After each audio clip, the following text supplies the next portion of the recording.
There's a saying that life is often less about the circumstances around us and more about the way we choose to see them. Imagine a quiet street corner, the kind many of us pass every day without much thought. On that corner sits a man, dust on his clothes, weariness on his face, and a small tin cup resting by his side. To the world, he is just another beggar. But beneath his silence lies a lesson so powerful that it can shift the way we live our own lives. This story isn't about money, status, or luck. It's about the lens through which we view the world and how that lens shapes what comes back to us. The beggar in this story doesn't simply represent poverty. He represents what happens when the mind is trapped, when the eyes see only limitation and the heart believes it has no choice but to remain small. And yet the story doesn't end there. Because what happens next shows us something profound. Change doesn't always begin with the world treating us differently. It begins with us treating ourselves differently. A small shift in mindset, even in the most ordinary circumstances, can unlock doors we never knew existed. So before we dive in, hit that like and subscribe button if you enjoy this kind of video, and let me know in the comments where you're watching from. Now dim the lights, maybe grab a snack, and let's jump in. Number 1. The beggar's daily routine. Day after day, the man sits in the same spot. His body is still, but his mind is loud, circling the same words like a broken record. I am poor, I have nothing, I will always depend on others. These thoughts become his mantra, and over time they shape not just his mood, but his entire reality. People pass him on the street, some toss coins into his cup out of pity, most ignore him entirely. To them he is invisible, but what they cannot see is that he is living inside the prison of his own beliefs. His world is not just defined by the lack of money in his pocket, but by the lack of possibility in his thoughts. This cycle has been observed far beyond one man's story. Psychologists call it a self-fulfilling prophecy. When someone believes something strongly enough, they unconsciously behave in ways that make it come true. For example, a person who constantly thinks, "I'll never succeed," often avoids opportunities, speaks with hesitation, and exudes low confidence. The world mirrors back that energy, closing doors before they even knock. Neuroscience supports this too. Our brains are wired with a mechanism called the reticular activating system, RAS. This system filters the flood of information around us and highlights what we already believe. If you believe you are unlucky, your brain will focus on every setback while ignoring small wins. If you believe you are destined for failure, you'll find proof everywhere. The beggar's reality illustrates this truth. What we focus on expands. He fixates on lack, and so lack surrounds him. But history shows the opposite is also possible. Many who rose from poverty or hardship began with a shift in perspective. They reframed their identity from "I have nothing" to "I am capable." That small but radical change in mindset unlocked opportunities they previously could not see. It's not magic, it's psychology, faith, and persistence working together. The man on the street corner may never realize it, but his thoughts are his compass. Until he changes the direction of his mind, his feet will never carry him anywhere new. Number 2, a chance encounter. One morning, the beggar's routine is interrupted. A stranger stops before him, not with the usual clink of coins, but with something far more unsettling: words. He leans down and says, "You are more than what you think. What if you stood, even just once, and looked for opportunity instead of waiting for it?"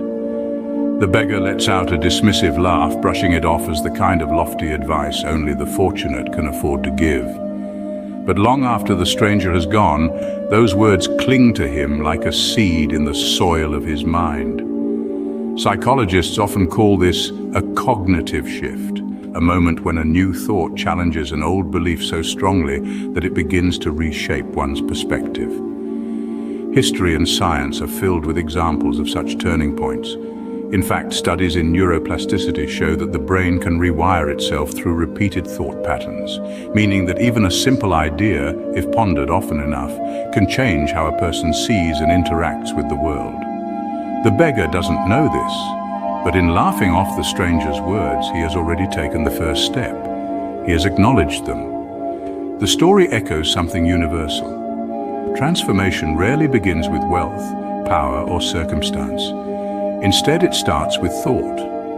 Consider how many great leaders, inventors, and reformers began with nothing but a new way of seeing the ordinary.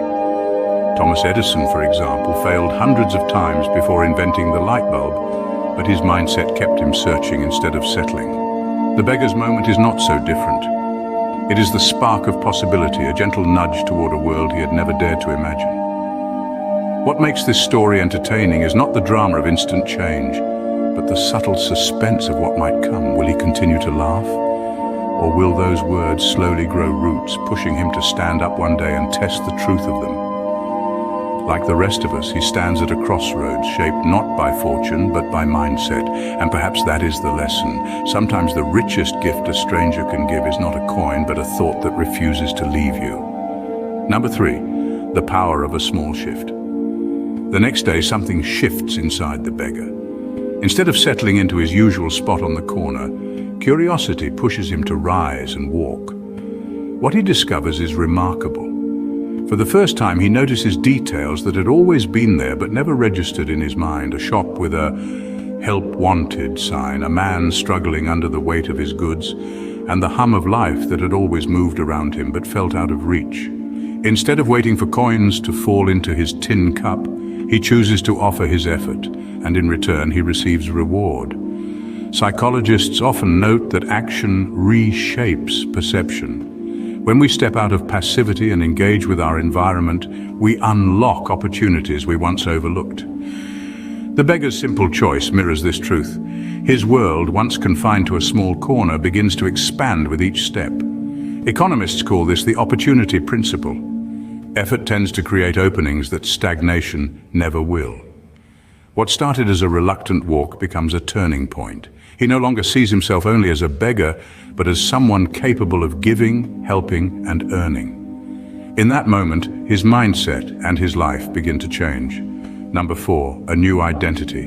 Days turn into weeks, and the beggar's journey begins to unfold in ways he never expected.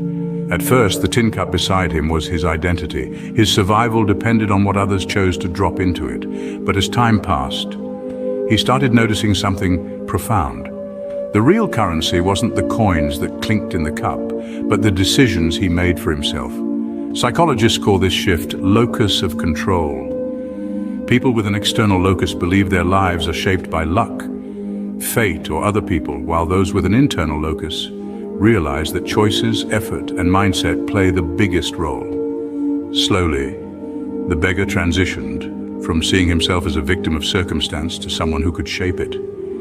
He began rising earlier, finding small tasks to earn with dignity and treating himself not as invisible but as valuable. This isn't just a story, it's a reflection of real human resilience. History is filled with examples of individuals who rose above their circumstances, from Booker T. Washington, who was born into slavery and became a leading educator, to countless entrepreneurs who started with nothing but determination. The beggar's lesson is clear. Transformation begins the moment we redefine who we are, not by what we lack, but by what we choose to build. Number 5, the lesson for us all. The story of the beggar is really a mirror for all of us. It reminds us how often we remain seated in the same place, mentally, emotionally, or spiritually, convinced that life will never shift in our favor.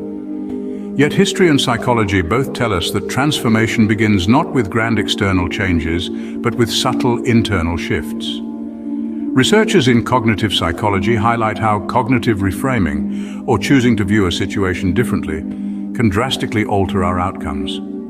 For example, someone stuck in financial hardship may begin to see opportunities for learning and growth where before they only saw defeat. This is the same principle behind the placebo effect in medicine. Our minds, when directed with hope, can even influence physical healing. Philosophers like Epictetus taught this centuries ago, noting that we cannot control external events, but we can control how we interpret them. The beggar's cup, then, is not just a symbol of poverty, but of waiting for the world to change instead of choosing to rise. When we replace despair with a new thought, stagnation with a small step, and hopelessness with a shift in perspective, we activate the very power that turns ordinary lives into extraordinary ones. Life may not hand us wealth overnight, but it will always mirror the state of our minds. The beggar's story reminds us that the moment we choose to think differently, we live differently. So reflect on this. Where in your own life are you still sitting with the cup, waiting? And where might you finally rise and walk?